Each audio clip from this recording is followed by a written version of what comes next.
Bienvenue dans le podcast de la Fée Résiliente. Ce podcast est là pour parler de résilience, donner des moyens de dépasser les difficultés de la vie. Son contenu, je suis certaine, va vous inspirer, vous motiver pour devenir acteur, actrice de votre vie et ne plus subir, vous encourager à grandir, à évoluer avec plus de clarté.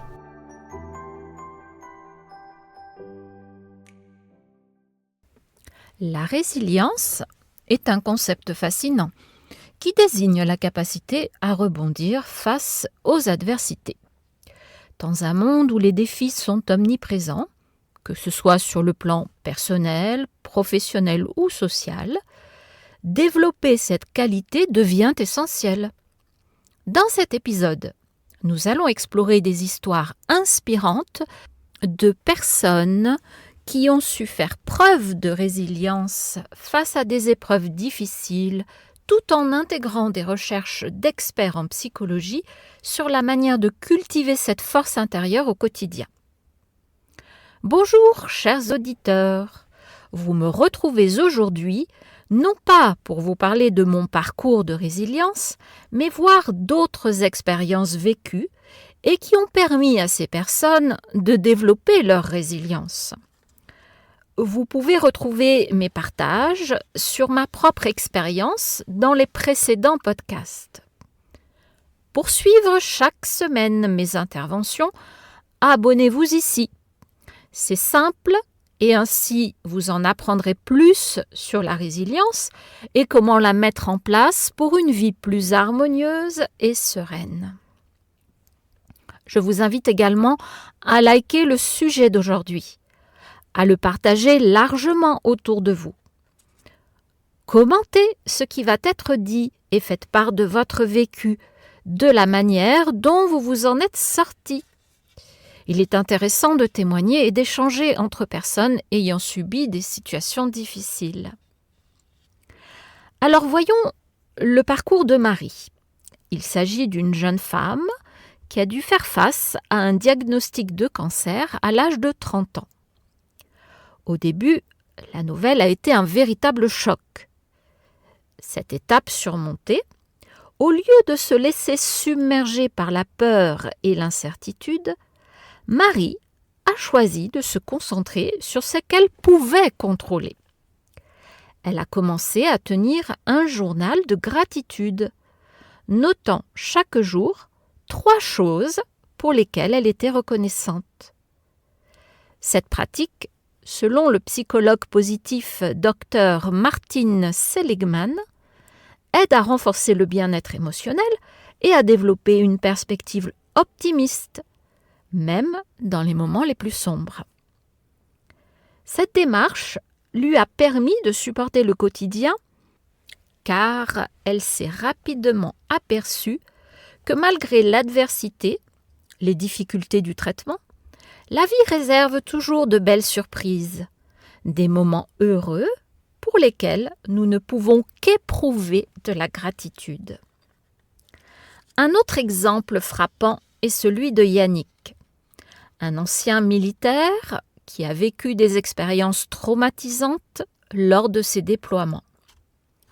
À son retour, il a souffert de troubles de stress post-traumatique. Au lieu de se laisser abattre, Yannick a cherché de l'aide thérapeutique et a trouvé dans le yoga et la méditation des outils puissants pour gérer son anxiété. Le docteur Bessel van der Kolk, un expert reconnu dans le domaine des troubles de stress post-traumatique, affirme que la pratique de la pleine conscience, par le biais de la méditation et du yoga, peut aider à rétablir le lien entre le corps et l'esprit, permettant ainsi aux individus de mieux gérer leurs émotions.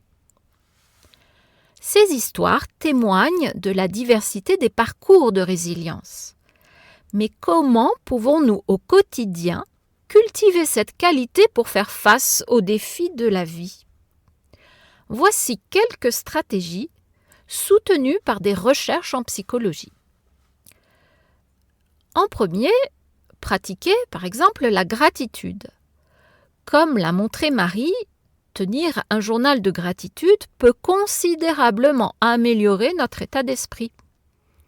Des études ont révélé que les personnes qui expriment régulièrement leur gratitude ressentent plus d'émotions positives, sont plus satisfaites de leur vie et ont une meilleure santé physique. En deux, possibilité d'établir des connexions sociales. La résilience est souvent renforcée par le soutien social. Avoir des amis et des proches sur qui compter peut faire toute la différence. La psychologue Dr Amy Werner a mené une étude sur les enfants qui ont surmonté des environnements difficiles et a découvert que ceux qui avaient des relations stables et positives étaient beaucoup plus résilients. En trois, possibilité également de se fixer des objectifs réalistes. Se donner des objectifs à court terme peut aider à créer un sentiment d'accomplissement. Cela permet de rester motivé et de garder le cap, même lorsque les temps sont durs. La docteure Carol Dweck, experte en psychologie de la motivation, souligne l'importance d'adopter un état d'esprit de croissance, croire que nous pouvons évoluer et nous améliorer au fil du temps. En 4, bien sûr, prendre soin de soi. L'autocompassion joue un rôle clé dans la résilience. Être bienveillant envers soi-même, surtout lors des échecs, permet de mieux gérer le stress. La docteure Christine Neff, pionnière dans le domaine de l'autocompassion, démontre que cette pratique réduit l'anxiété et augmente la résilience. Enfin, 5e possibilité, faire face à ses peurs. Accepter les défis et les échecs comme des opportunités d'apprentissage est essentiel. La résilience ne signifie pas éviter la souffrance, mais au contraire, apprendre à l'affronter. Cela peut être illustré par le parcours de nombreux entrepreneurs qui échouent plusieurs fois avant de réussir. Vous pouvez également faire appel à mes services pour mettre en place ce processus de changement.